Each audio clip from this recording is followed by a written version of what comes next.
everybody. Welcome to Beyond the Game with John and Carlton. Hey, everybody. Hey, Carlton, how are you doing today? Hey, man, I'm doing great. How about you? Yeah, I couldn't be better. We've got a great guest in a minute. We're going to introduce. Okay. So we're off to a good day. We are off to a good day. I got to put my glasses on to read here. Okay. Welcome to Beyond the Game with John and Carlton, where we explore the roles, relationships, and behaviors that shape sports and life. Because the most important lessons happen beyond the game. Today, we're joined by former NFL player Tim Tyrell, a Chicagoland product from Conant High School. Tim started at Northern Illinois University before going on to spend 7 seasons in the NFL with the Atlanta Falcons, Los Angeles Rams, and the Pittsburgh Steelers. Built on toughness, teamwork, and leadership, Tim's journey is about far more than football. It's about embracing your role, earning trust, building relationships, and making an impact beyond the field. We're excited to talk football, leadership, life after the game, and the lessons learned along the way. Please welcome Tim Tyrell. Welcome, Tim. Thank you, guys. What a pleasure it is to be here, especially from the guy who recommended me to talk to you guys. There you go. What a man he is. Thank you. Mike Wilhelm has referred Tim to the show, and I'm so glad he did. I've had a chance to talk with you a little bit off, text and each other and get a feel what you're all about. And I think I'm a little more geeked up than you are. Okay, it's impossible. Let me tell you, all your it's pictures. Impossible when it's kickoff time. I'm gonna have to throw water on you, Carlton. You're ready. I got you, buddy. I got the bucket ready. Unfortunately, I'm using my phone to film this. He sent me a ton of pictures. Awesome. I saw some. Yeah, I shared with him. I shared with Carlton. Outstanding. When it comes to pictures, I'm not kidding. I have got, it's 7 years, and I took a camera with me everywhere. After the season, we'd have a party with the Rams, and you got Kevin Green, Mel Owens, Jackie Slater, Irv Pankey, Duval Love, Jim Everett, Eric Dickerson. We're all hanging out after just little crazy things. When we went to Europe, just the experiences that I've had and the people that I met. I had a camera with me everywhere. They kind of called me Wang from Caddyshack, Rodney had his own photographer. Wang, it's a parking lot. I was taking a picture of it. But I have so many photos that I want to possibly do a picture book. I don't want to write a book, but I have so many stories. And like Rod Stewart, I think Rod sang the song and someone stole it. It was Every Picture Tells a Story. Yeah. And that's why I sent them to you, because I can elaborate on every one of them and more. I was going to bring the helmet I got from the police officer in London. When we played in London, this police officer would drive on a bus with us we played there in my 5th year in the league. It was Rams versus Denver. And the cop would sit in the front and I'd sit by him and we'd just talk. And he's always got this accent. For me, it was the first time I ever heard a guy from England, And he has a cop. I go, let me have your helmet. He goes, get me a football. I'm like, done.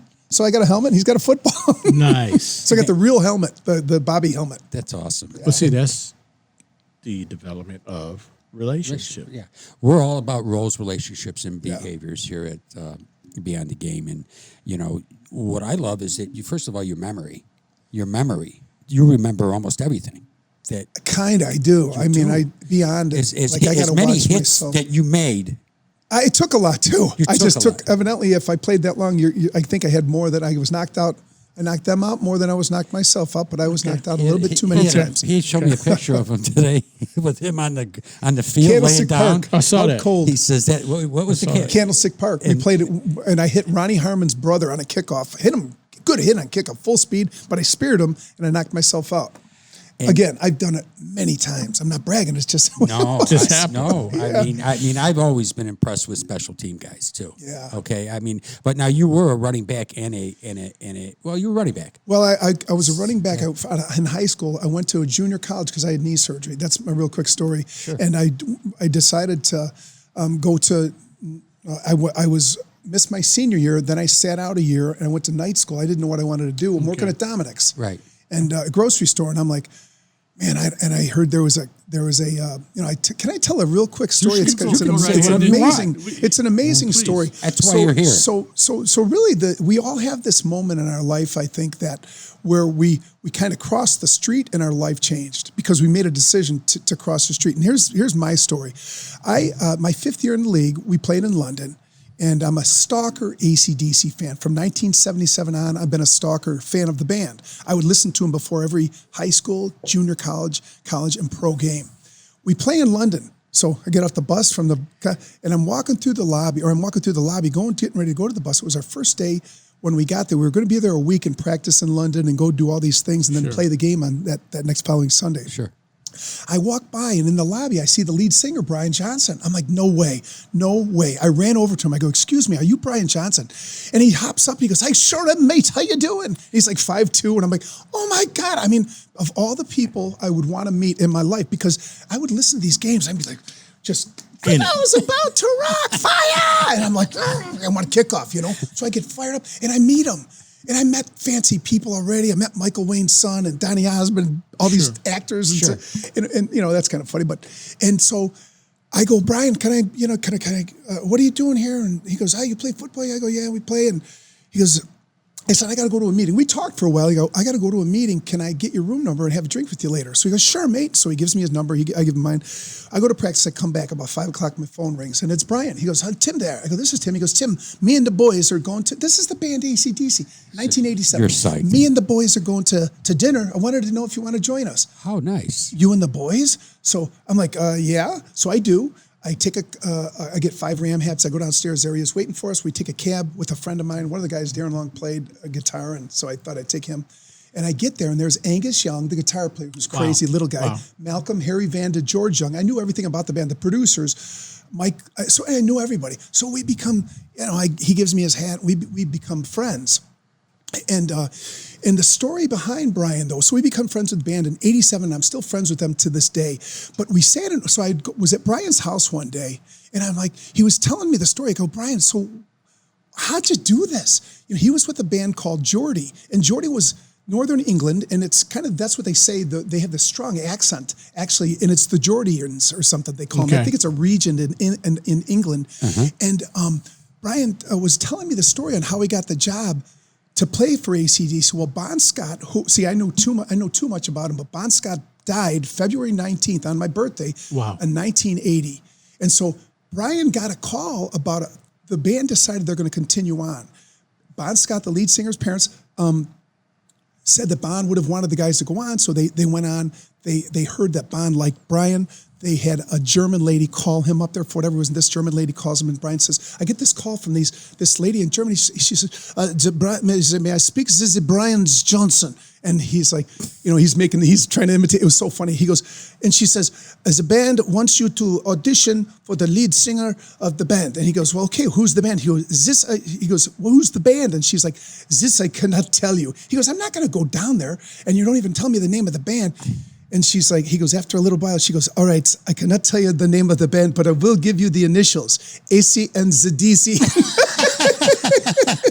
So anyways, she can get away with that. I guess so. So what happened, though, Hoover Vacuum Cleaner was going to pay for him because they wanted him to do this. He had a song that he wrote for Hoover. They had him sing this jingle. So Hoover actually paid for his trip to go down there. That's why he went down. After he did the Hoover audition, this is what he tells me, and it's chilling to me. He said, then I crossed the street, Tim, and my life changed. He crossed the street to go for the audition for AC/DC. He nailed it, and 3 weeks later, 6 weeks later, they hired him. 6 weeks it took him to write Back in Black. I don't know if you know, the album Back in Black was the number 2 selling album in history. They sold over 55 million copies. Michael Jackson with Thriller was number 1 in 82 or something, or 83 when that came out.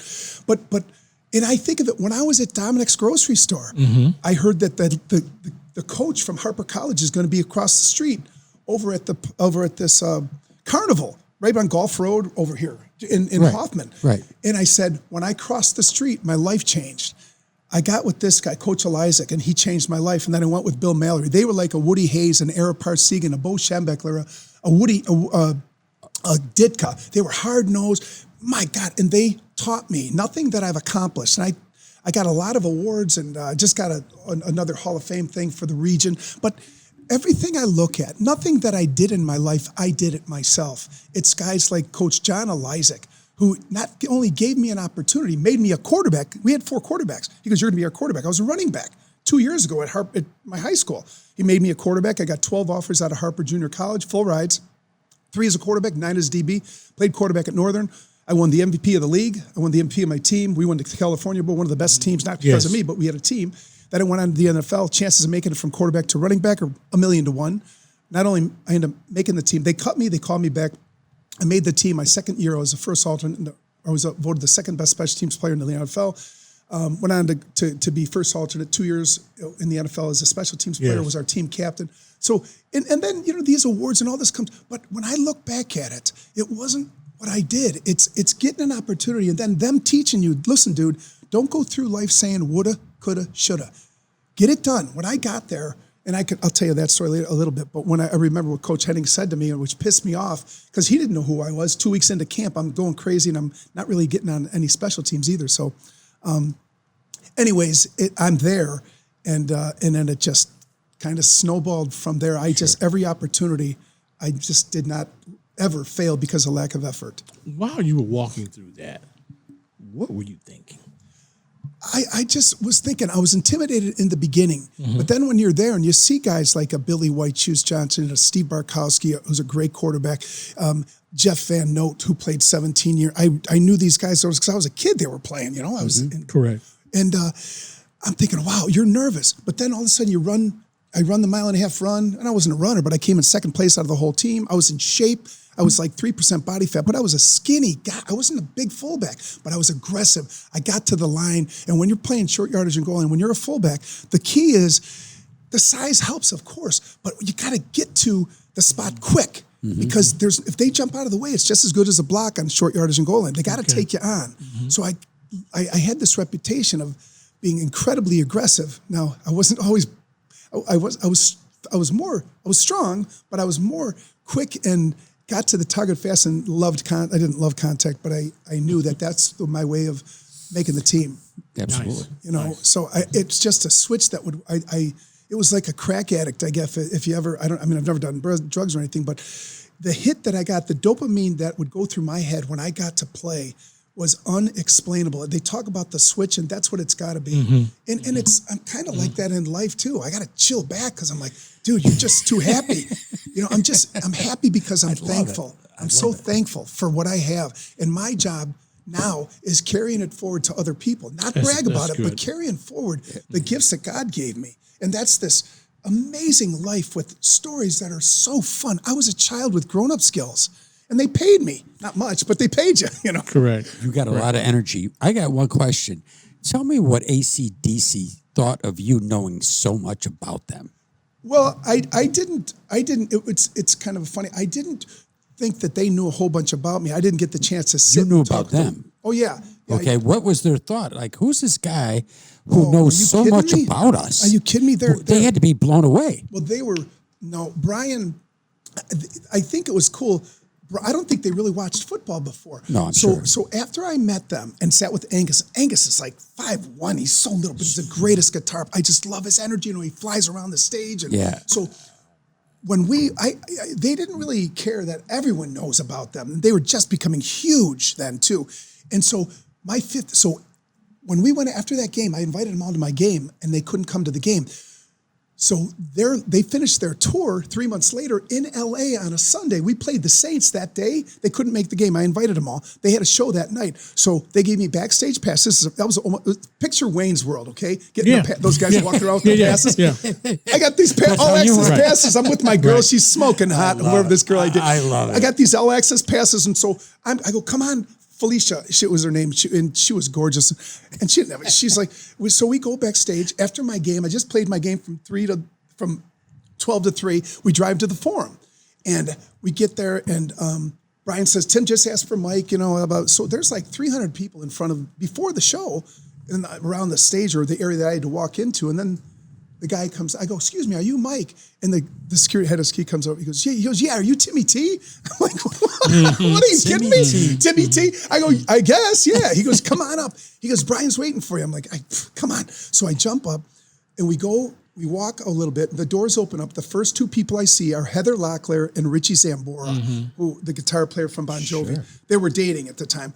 I walk in, and there's no one back there, and this other guy from the band, Rat or Hair or whatever that was, nice people. And Brian comes up, Timmy T, how you doing, buddy? Good to see you. So he gives me a hug. And I'm talking with everyone, and I had scored my first touchdown in that game too. In my 5 years, it was just a 1 yard. I tripped over the lineman and fell in the end zone kind of thing, but I scored. And so I get by Angus, the guitar player, and he's sitting there. He looks like a little doll playing a guitar. He's so little. And I've seen him live. I said, he goes, "Hey, Right. Timmy." And he's got his outfit on, and I'm with my girl, and he's like, "Hey, Timmy, how you doing, mate?" I go, "Good." He goes, "Hey, I saw you on the telly." I go, "Did you?" He goes, "Yeah, I saw you score a goal." And you know what? That is so. That is so great. I mean, as we talk about this thing called Beyond the Game and roles, relationship, it is amazing to me how magical relationships happen. Yeah. You know, just like you talked about crossing the street. Yeah.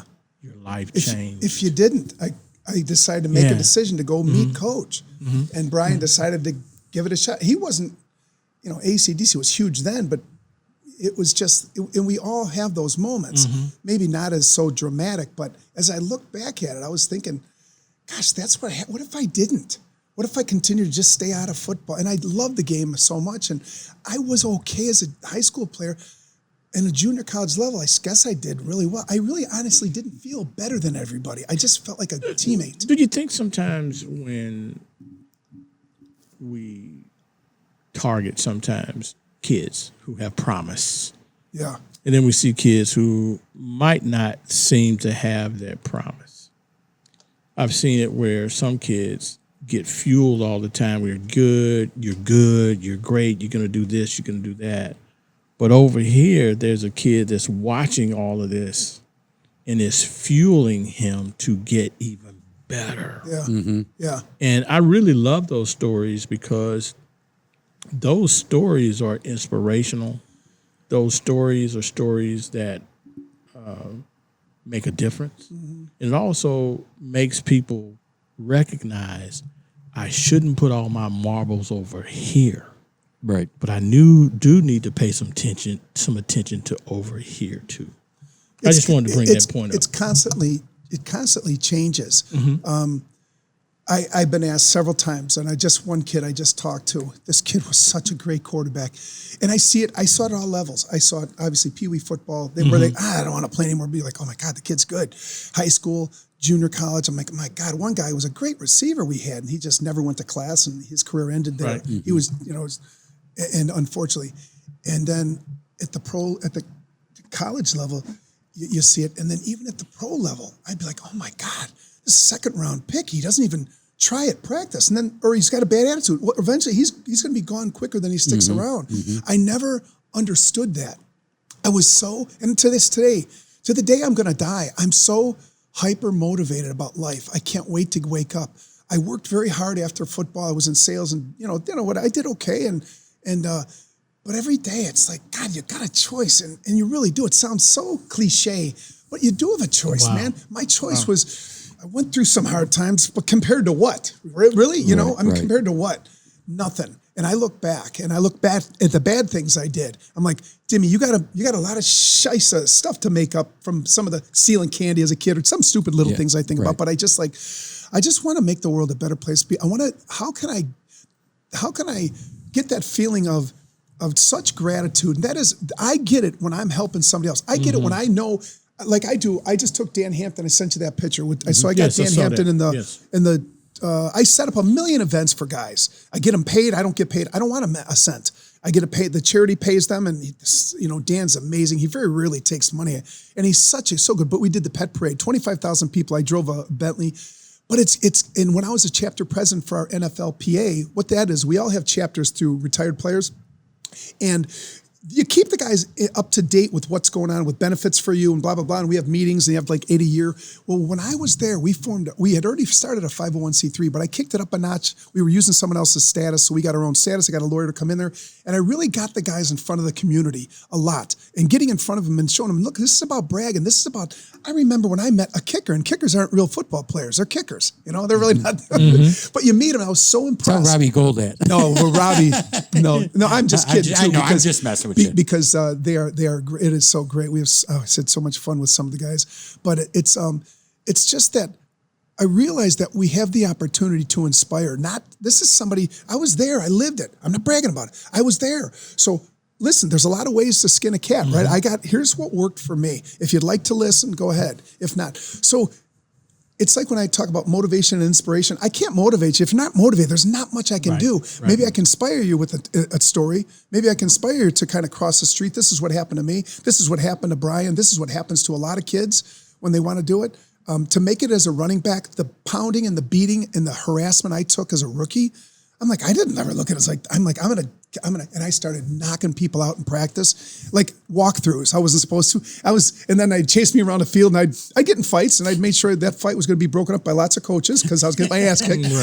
Right. But I was insane. And the coaches said, I can't teach that. But you know what? That's going to be contagious. We've been 4-12 the last, that's what I thought after my second week. The thing that triggered me was I was player of the year in the conference. I won all these awards. I come in, we run a halfback pass against our first defense. You know, we have the cards. I'm running the cards. I'm like 13th string. We had 12 rookie running backs. I was one of them. I go, I got this one, guys. It was a halfback pass. Because what I did, I sprinted out and I threw the ball. So they pitch it back to me. I sprint out. The defense comes running up. They think I'm going to run. I stop. Alfred Jenkins does a backside post. I hit him. Touchdown. And I come back and, you know, everyone's like, that was our first defense. This is some rookie. And they're like, oh my God. And the head coach, I won by Henning, and he's like, hey, Tyrell. They don't screw my name up. It's Tyrell, but it doesn't. Tyrell. He goes, hey, you must have been a high school quarterback. And I looked at him like, I was so pissed off. I was like, close coach college. He didn't even know what position I played. I'm thinking, I couldn't sleep that night. I was like, he has no clue. Next morning, I teed off on 5 veterans, got in 3 fights. Because they were like, you know, it was almost like if you've ever seen Invincible, just like that. Dude, you chill out. They did that a lot. And I had a reputation within a week. Within 2 weeks, I was on every special teams player. And I don't know if you watched the video. Yeah, not I did. The living hell out of people. I mean, and the announcers, Jack Buck and Hank Stram, they're like, this guy does not care about his body. I would knock the hell out of me and them. And usually I'd go flying by them too. I wanted a big hit because I'll learn technique later. They need to know that I can play at this level. And that's what you're not as intimidated. So when we get a number 1 pick as I went on, I was like, well, I respected them, but they're going to still need to show me at this level what you can do. I had no idea I could play at that level, you know, and I still look back at it and I'm like, I remember being imagine I'm watching Eric Dickerson run the ball in practice. I'm like, how the hell am I out here? Right. He was like a gazelle going through a forest. And Eric's a great guy. And it's just such an honor to, you know, and I'm good friends with him. And I knew Walter a little bit, you know, because he was always in the city. And I did a lot of events with stuff. But anyways. Biggest influences in your life? You've named 2. You named it. Well, Mom and Dad, it's Bill Mallory and Coach John Elizik. Nice. By far. I mean, and those guys were at Harper Junior College, John Elizik, the winningest junior college coach. They had a good program. Yeah, the winningest junior college coach in history to this date. Nice. And then Bill Mallory, like I said, was like Butkus, was like Ditka, Woody Hayes, Ara Parsegan, Bo Schembechler. They were no nonsense guys. And he only had to. When I ran the option when I first got there. They got me and I got like 2 inches from the goal line. I didn't score. We were on the 5-yard line, and I got hit by like I think 12 guys. And I was come back like looking through the air hole in my helmet. I'm like, and coach is like, "By God, Tammy, you got to get in the end zone." I go, "Coach, I don't give. This isn't Harper Junior College anymore. This is Northern Illinois University." And he never had to say a word to me again. That was it. And the next thing I heard from him was my coach, because I would always try to run guys over as a quarterback. That's why I couldn't throw the damn ball. And I'd leave a game, you know, when I'm at the end of a game, I couldn't even lift my arms. But my running back coach came, or my quarterback coach came to me and said, "Timmy, my second year, we were winning the bowl. We were winning all against after Toledo." He goes, "Timmy, come here. Coach would never say this to you." He goes, "Dude, you got to run out of bounds once in a while. You got to." I'm like, "I'm with you, man. I can't take this anymore. I can't lift my arms." My God, and I was never accused of throwing a spiral. You can't teach what you got. Yeah, you can't.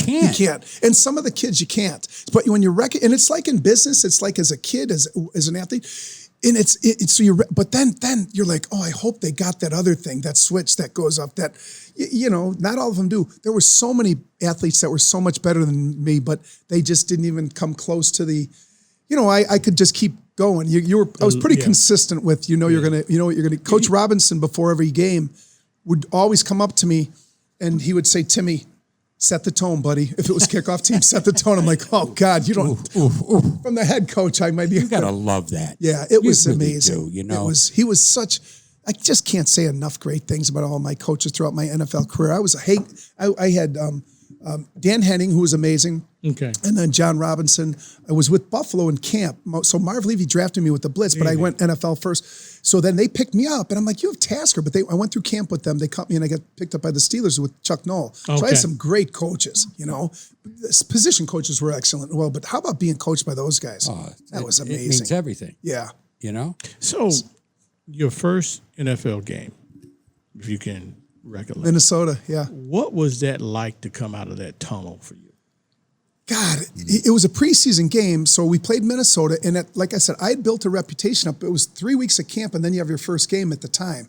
So I got in for 4 plays, 2 running plays and 2 pass plays. I caught the ball twice. I was on kickoff team once, made the tackle, and I ran the ball and did pretty good running the ball. And so that's when I was number 1 on the rest. In the third game, it was really overwhelming, to walk out of the tunnel. And like as a kid, all those things that would go through your mind as a kid who I never imagined it. I don't even know if I dreamed about it ever happening. I just loved the game, and I loved the team aspect of it. I loved that. And in the business world, when I left that, I was very in tune with, listen, I may make a lot of sales, or if I do, it's because of the team I have. It's because of the execution that they have, and I understood that. And that's why Coach Mallory and Coach Elizik were so inspirational to me, because listen, I don't need to hear any lip out of you other than get better. See the film here where you suck here, here, here, and here? Tomorrow, if that doesn't change, you're gone. So your time of changing was quick as well. You had to change or you're gone. They didn't. It's not like you're in the business world where they give you a couple weeks. You're done. You're gone. And I didn't want that rush that I had. And even when I was cut the first time, Dan Henning, they had to let me go. I was the last player cut. Everyone was gone, but they had to let me go because we ran a 1-back offense. We had a lineman go to. He goes, Timmy, I couldn't believe it. It was like 10 minutes to 12. And my coach comes and gets me. He goes, Timmy, we got to let you go. And I go to talk to Coach Henning. He goes, Timmy, I'm sorry. He goes, I go, well, I'll be ready, Coach. He goes, oh, believe me. He's like laughing. He's like, believe me, I know you'll be ready. But unfortunately, someone else is probably going to pick you up.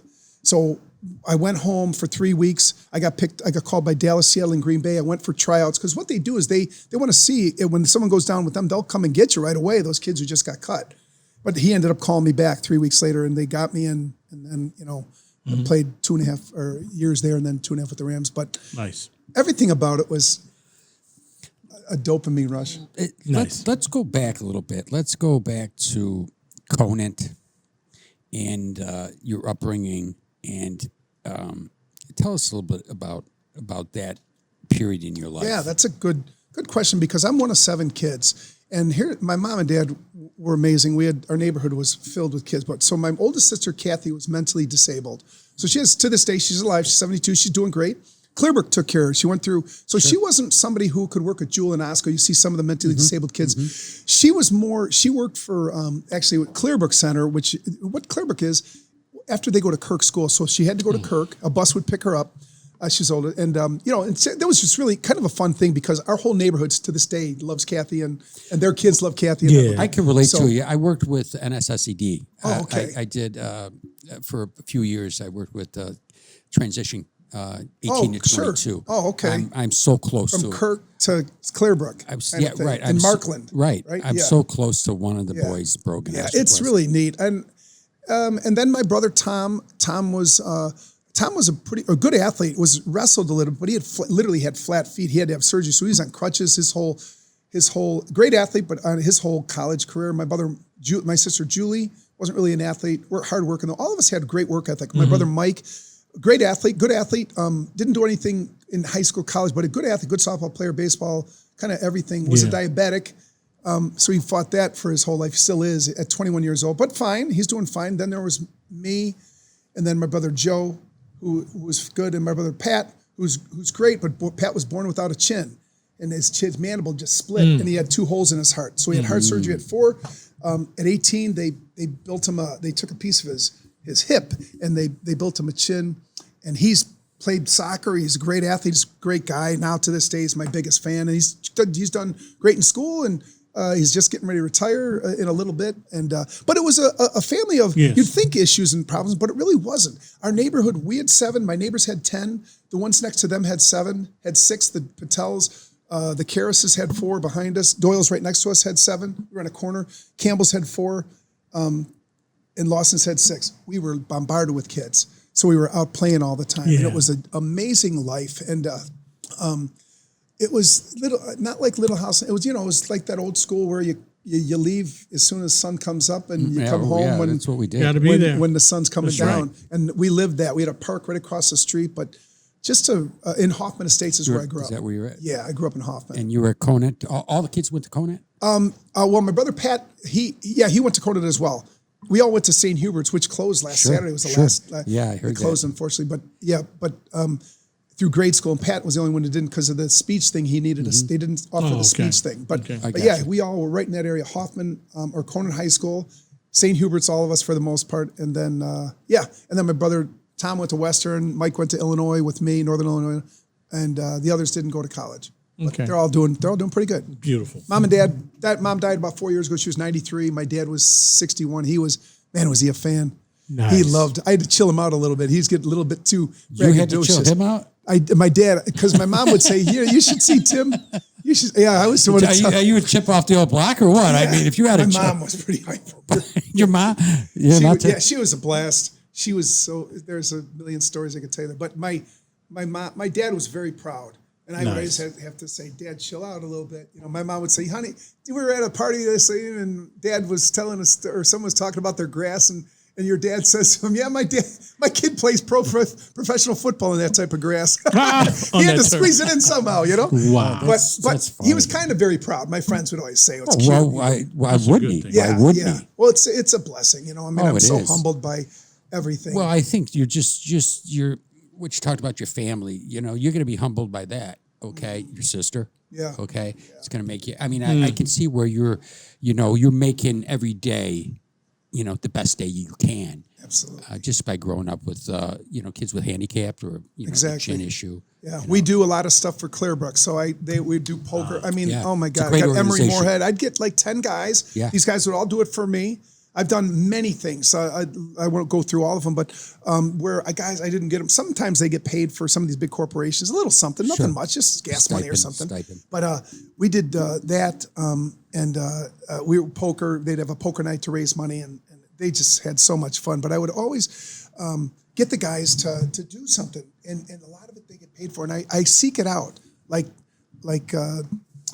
golf outings and stuff. We do something Yes. where I remember, it's just, I have access to all these guys, and because it works for both sides, the people that are bringing them on. And then when I talk to the guys, when they're going to go to an event, I'm like, let's not just talk amongst each other. People are there to talk to you guys, make sure I'm walking around making sure people are meeting them and Absolutely. introducing them. They're like, this is unreal.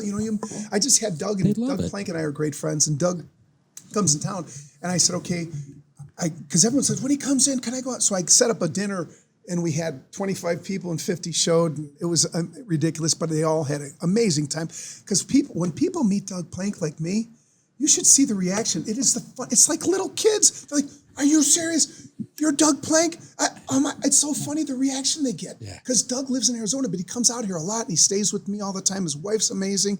And that's who I wanted to be as a kid. I wanted to be Doug Plank because the Bears were horrible in 75 Yeah. and 6 and 7 and 8. But they can 80. hit. They can Right, hit. and Walter on offense. Fensick. And Fensick and Plank on defense. Right. Yeah. And then the stories these guys tell about Doug, just about, McMichael would always tell a story, Steve would always tell a story, about, just because the whistle blows doesn't mean the play's over. If Doug Plank's out yeah, there, yeah. you got to wait 3 seconds because Plank's coming. He's coming. Listen, when I seen Steve McMichael do a speech, it was they were celebrating NFL players and Canada players, and I was at a banquet, and I saw Steve McMichael up there, unbelievably funny. Yeah. He had everybody and very high IQ.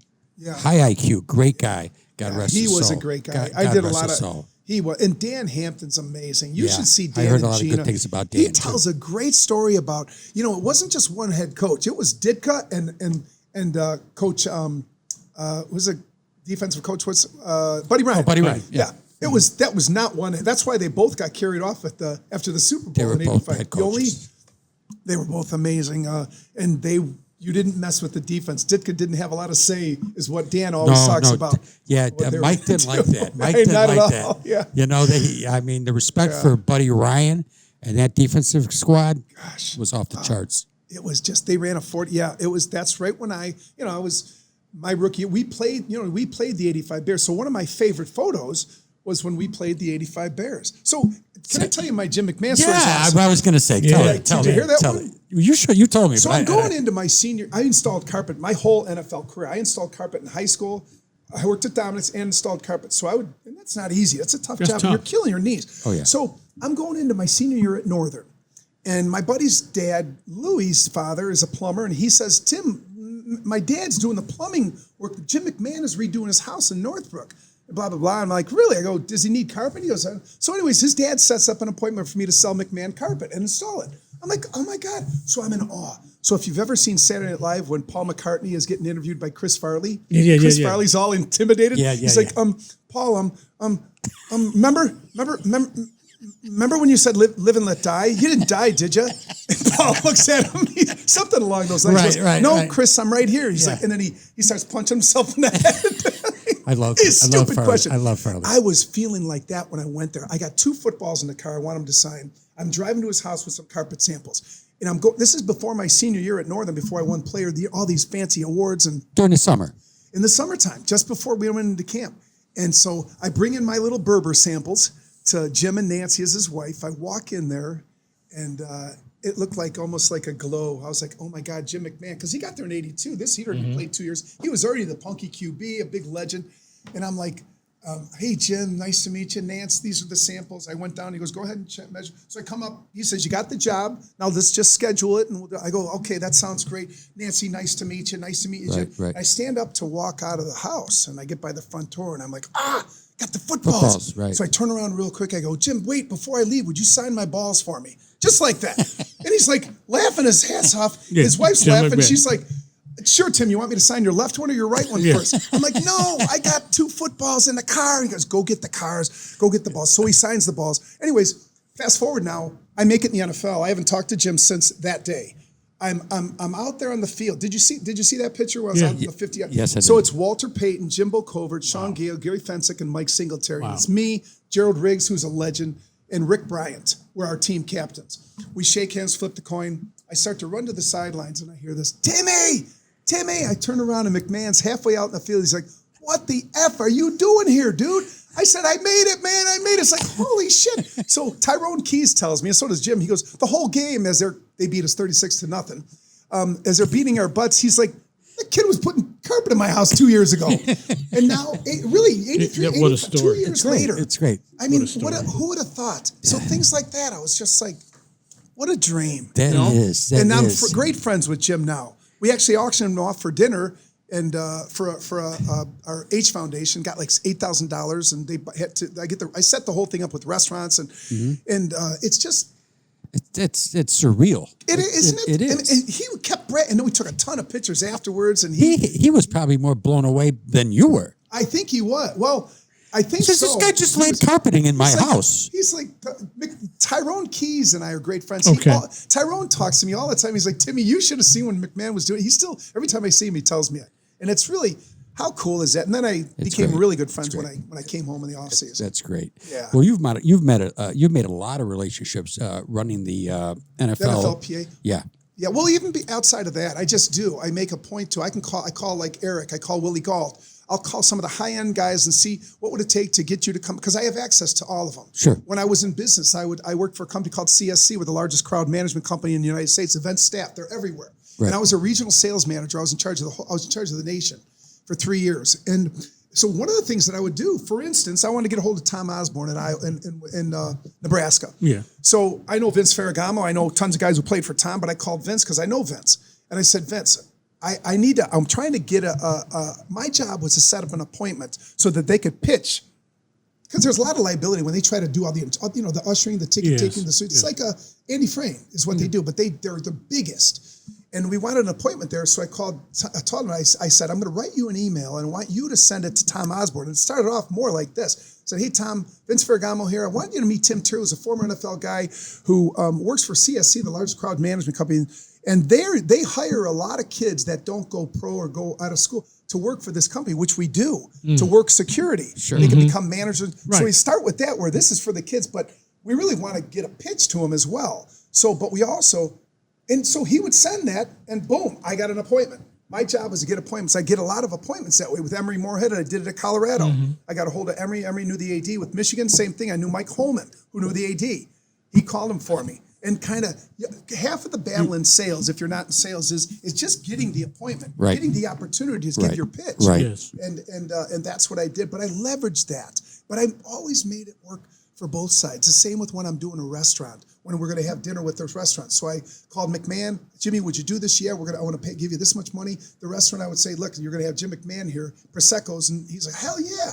They pay for the food. So the people who buy the auction item now pay $8,000 for it. We pay Jim whatever. That's all profit for them. The restaurant loves it because they get to advertise it. Jim McMahon goes to their restaurant. They get the meal they take care of, but the total bill with drinks, the people who buy the auction item get to pay for the drinks, and whatever the total bill is, they tip at least 20% of that. So everyone's happy.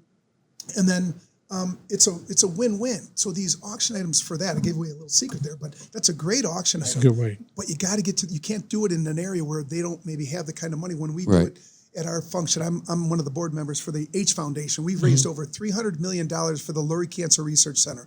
And a lot of I brought a lot of things like that in, or auctioning off, unfortunately, Mike Domick died, but Mike Domick owned, in Woodstock, Illinois, it was a big resort, and he passed away a couple years ago. I got him backstage AC/DC, so I became friends with him. He's a YPO member that I met through Gary Raymine, yada, yada, and he let me auction it off. $15,000 we got 2 years in a row. So things like that's what I do.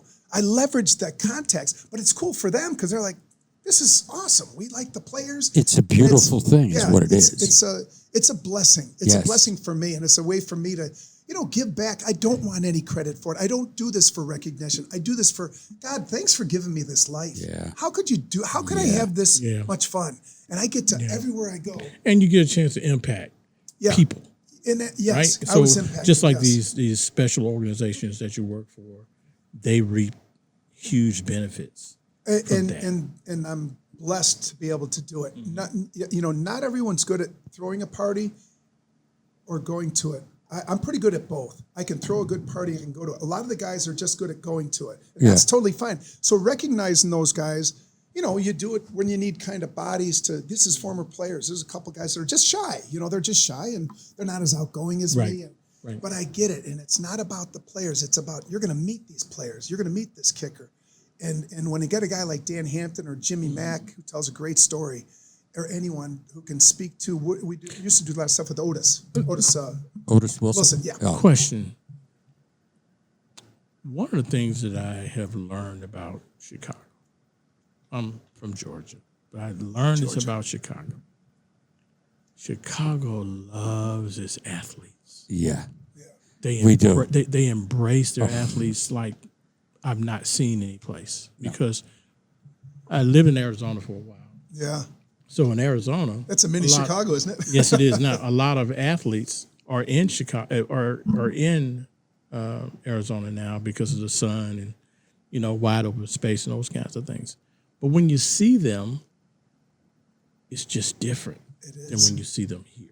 It's just totally remember different. I told you about. Let me tell you something about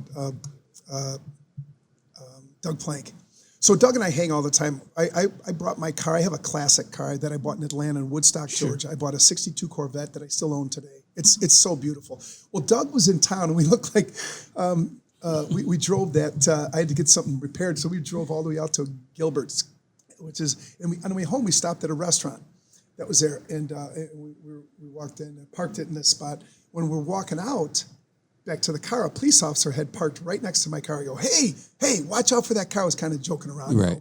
And he's kind of smiling. And so we get up to him, and the guy's probably like 55 years old. This is just 3 years ago. And so we stop and we're talking to him right in front of the car. And we just say, how you doing?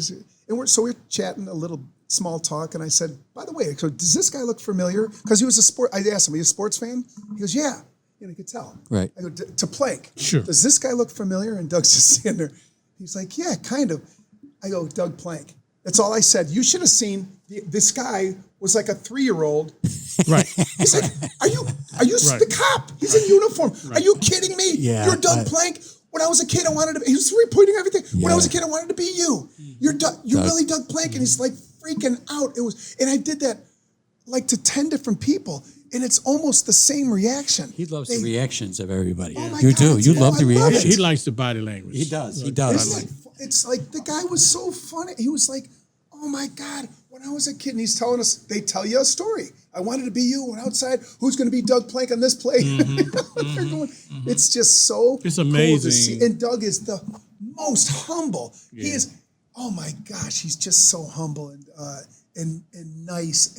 But in Arizona, no one knows who he is. Nobody. Unless you went to Chicago. Right. But Nobody. here, Right. everybody. If Everybody. they're over 50 years old, they're going to freak out. Yeah. Especially if they're a sports fan. Yeah, everybody remembers Doug. Yeah. I mean, and Gary, of course. And I see Gary as well. I mean, they hit like he hit. Oh, he hit. It was amazing. Yeah. I mean, you got a great vibe to you. You really do. I mean, it's just contagious. Yeah. I guess. I mean, like I said, the humility and gratitude is really what I Well, live it with. oozes out And of you. it's I don't want I've had so much recognition, and what I have to watch when I talk is there's like I listen to somebody and they think it's a big deal. We went to the store and I didn't say hi, but I saw somebody, I don't know, whatever, some movie, someone who's on Channel 7 or something. Right. And I just got to shut up because I'm like, I want to tell them 18 stories. That I learned to shut it down because it does, you got to, I get so, but it's more out of excitement. It's more out of, I carry $2 bills with me. I buy over 400 $2 bills all the time.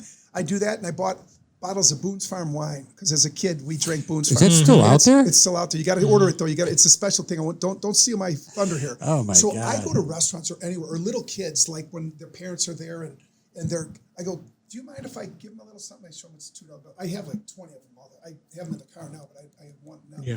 And I give them to kids or to waitresses. I said, when someone's being nice, anything, I'll give them a tip, and then I'll pull one of the girl aside who made my softy drink or the smoothie drink and give her she goes, oh my God, or I'll give Egg Harbor. I went into Egg Harbor. I'm in the process. I'm in the energy business now. So I know Mike Farrell. He's a great guy, but I was in there we were meeting, and they had kid day, three little girls that were helping the waitresses, and I went to their parents were there, and I said, do you guys mind? I want to give your kids a $2 bill tip and stuff.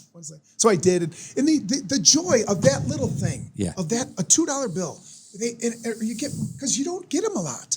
And then the other thing with my friends, we had a Christmas reunion party that I went to high school with. Well, in high school, the joke, not the joke, but 99 cents for a bottle of Boone's Farm. I ordered 2 cases. I had brown bagged on every one of them. I X'd out the date. I said, this was poured today. This isn't that old crap. This stuff is poured this morning. This isn't old wine. You don't drink that old crap. Buy you guys fresh bottle, so they all get a big kick out of it. Sure. Or people like that as a gift, and and I'll write in pen, cross it out, because it used to be 99 cents. Now it's like I can get you. I got people, so I can get it for $2.99 a bottle. So these acts of where did that generate from? When you mom, mostly my mom. My dad was, my dad was too, but my mom was. My mom had, she did a lot of work. She was a caterer and she worked in restaurants while we were growing up. So another funny story. Do you remember the picture I sent you? Were you able to get it where I'm a little kid and I'm holding up? That's the Jewish picnics. So my mom used to work at Midway Motor Lodge, and she befriended a lot of Jewish people. So she would work their bar mitzvahs and things like that. When I was like 10, 11, I would go with her to help her serve food, and she paid me. Well, when we got the Jewish people used to invite the whole Tyrell family to their church picnic, and they would have races. We would come home with all the prizes. The Tyrell family, the poor little Jewish kids didn't get anything because we swept the league. We swept it at all age brackets. Wow. But it was kind of funny. But we were always surrounded with kind of my mom. My mom was not a hothead, but she was tough, and she was. You look someone in the eyes and you say thank you and you please, and right. And that's something I try to teach kids. And they'll shake my hand. I'm like, come here, we got to redo this. Look me in the eyes, and we'll go over it. We'll go over it a couple of times. But my mom was really strict on saying thank you and please. And when you leave the house better than when you got there. When you stay at someone's house or use something, you start something, you finish it. Okay. And of course my dad, but my mom was home a little bit more. My pops worked for Illinois Bell, and then he retired. He got to retire and watch me go through my whole career, as well as my mom and stuff. But it was really them in the neighborhood. We had a neighborhood. They all thought like that. we were the parents could discipline us well. Other parents could have. Yeah. I think it was that straightened us time, out. that time of Yeah. life. Yeah. Our neighbors, our friends' parents can tell us what's up. The funny thing about, we were just talking about a party, but we used to have parties and they wouldn't call it. And parents would go out to dinner or something. We'd have 100 people over in an hour and they have to all leave. And they never told on us. That was kind of cool. We didn't do it a lot, but we did it some. Right. Yeah. Right. That's great. Yeah. I'm But glad I to hear think it's that. mostly from my mom and dad. And then, the teachers, I guess, that was something that was kind of strong. The family just hanging tight together. I think St. Hubert's gave me, it kind of helps you with a moral compass, maybe. When we went to St. Hubert's, gosh, I sure didn't do good. I found a report card. Holy smokes. I think they kept me out going so that the teacher's like, I'm not having him again. Just pass him. But I think that had a lot to do with it. Nice. And we had, and I was no angel, but we did have somewhat of a moral compass. And you know what the difference between right and wrong was. And I probably took me a little bit longer to learn that. I did a lot of stupid little things. But it sounds like you got it now.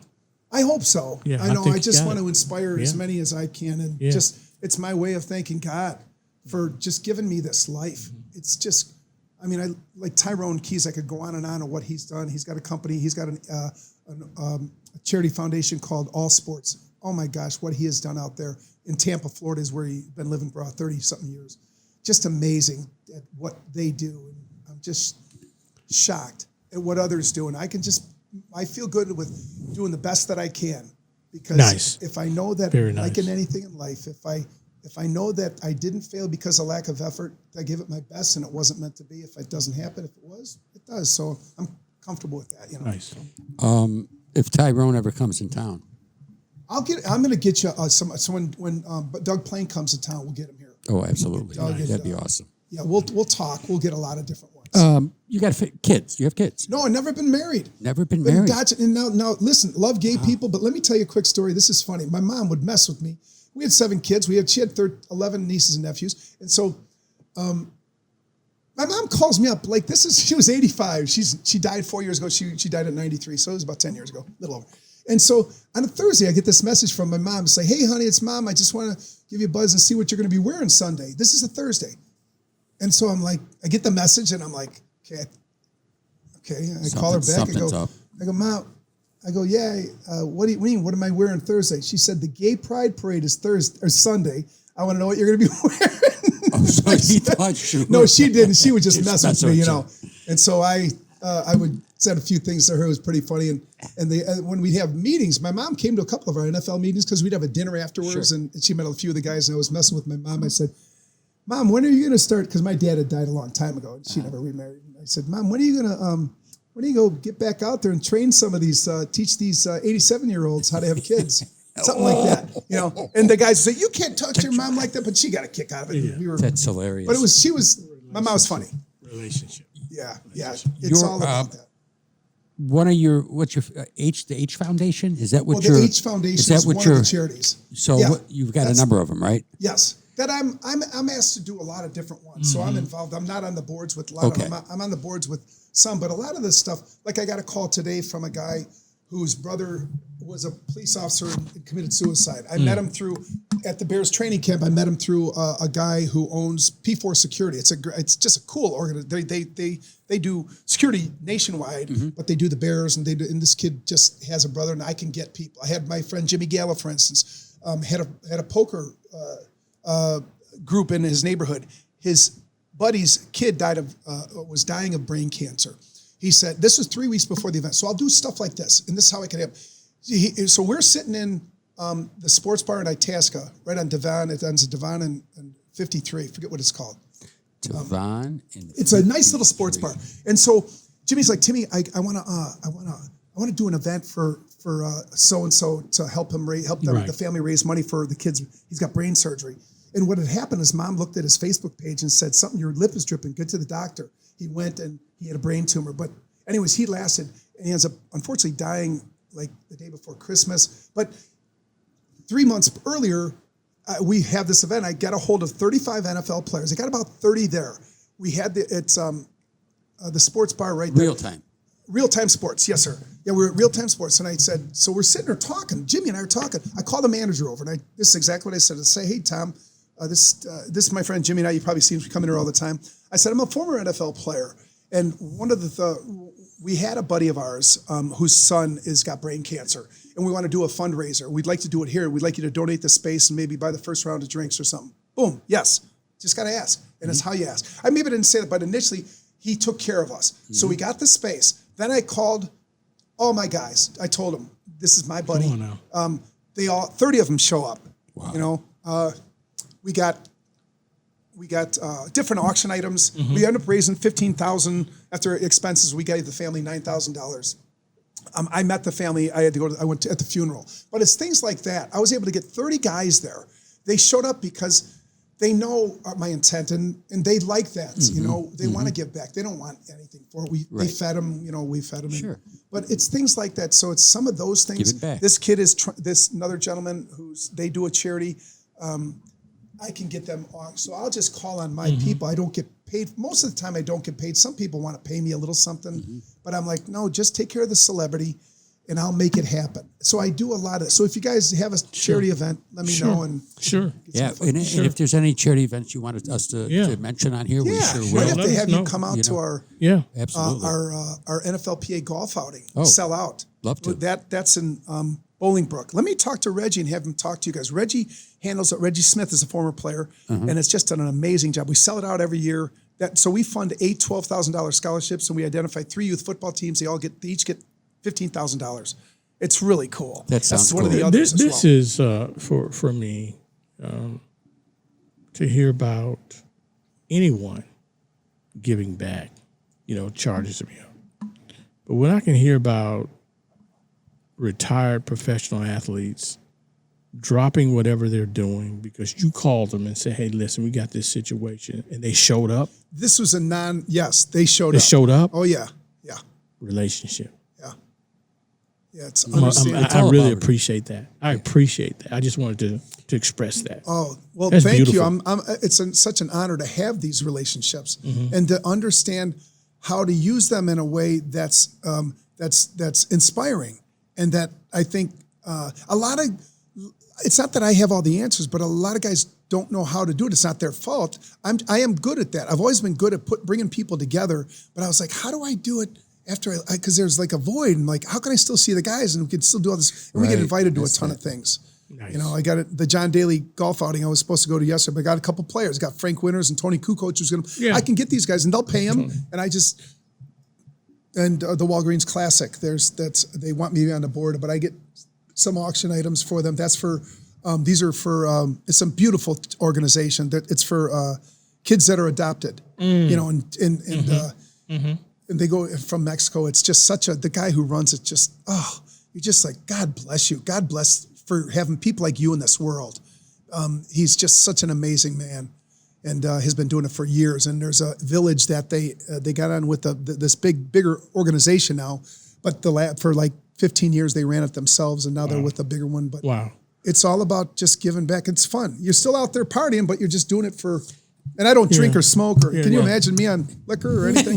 Well, Tim, you know what? Your gratefulness just oozes out of you. Well, you know, and it's a blessing. It is. You've And been I'm blessed. thankful for it. Yes. We've got 2 more questions. What would you tell your younger self?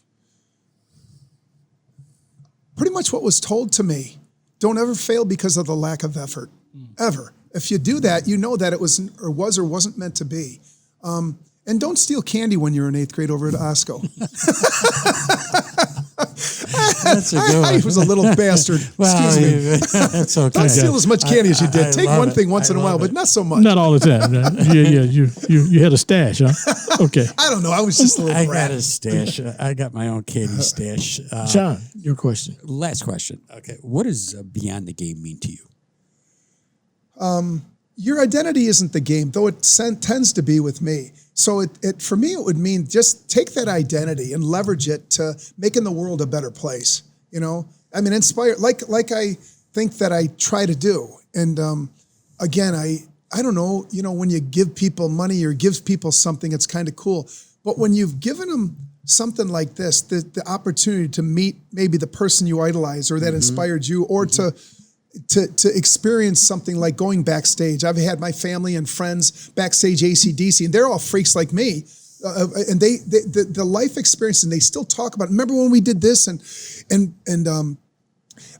I love doing that. I love bringing my friends in, not just, God, we went to high school with Tim, and all of a sudden, they're meeting, they freaked out with so it's just having that opportunity to always just be able to share it. And it's not, and understand the difference between bragging and humility and why you're doing it. What's your intent? Through this whole conversation, I never felt anything about bragging. It's all coming from the heart. Yeah. And being grateful and using your connections and how you lived, both in the NFL, and using that for good.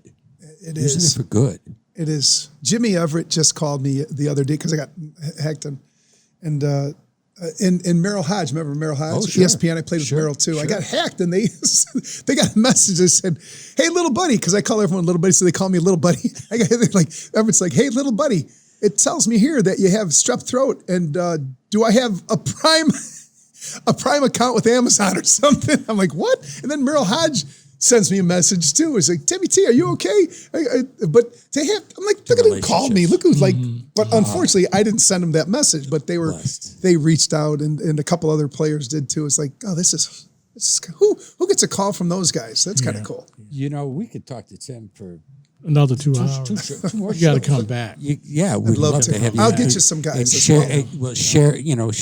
Come back. Get other guys. We'd like to help you in your endeavors about with raising funds for people and all the good things you do.